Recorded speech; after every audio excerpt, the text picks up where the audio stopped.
I sailed with my older brother, Frank, and it was a funny story how we started, but we had a cottage up at this big lake. You can see it's a big lake, and there were not many sailboats then, just a couple sailboats at anchor, and my brother was 5 years older than I was, and he was just yearning to get in a sailboat. So we took him out in the sailboat, and this was just when the Snipe was born, about that time, and there was a couple of companies that had catalogs, and Thompson was one of them, Thompson Boat Company. And he said, would you pick out a boat in here you might be suitable for us? And it turned out to be the Snipe, which was the best thing, one of the most fortunate thing that ever happened to us in sailing. It was nice, a girl could crew in a Snipe probably better than a guy, because they were agile and they got around and moved around easily, and that didn't shake the boat as much as if you get a big heavy crew. And the Snipe still handles really well, and it's very sensitive on the tiller to weather, and it's sensitive period, and that's a fun boat to sail when it's that way. If you get a boat that doesn't really react to how you handle it, that's not as much fun.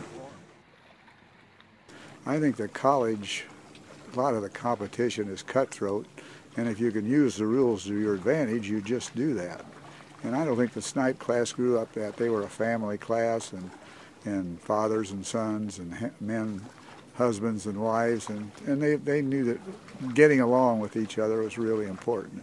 And so I think that's always been a part of the Snipe class.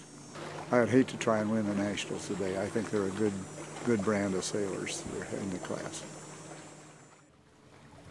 Well, the class was at one time the largest class in the world, and still is probably the largest international class in the world. And that made it really competitive, because it was a lot better to go to a World's Championship and do well than it was win your local fleet.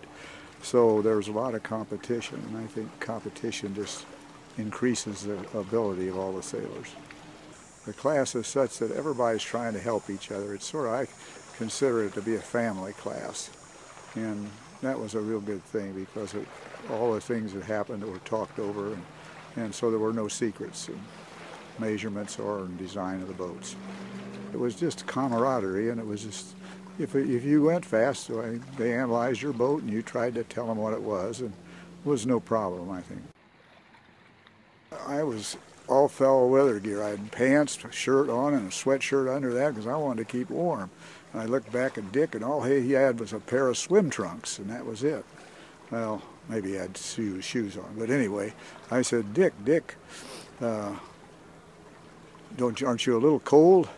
And he said, yeah, I guess I am. He said, pass me up a t-shirt. So that became the status. That was a Tillman foul weather shirt.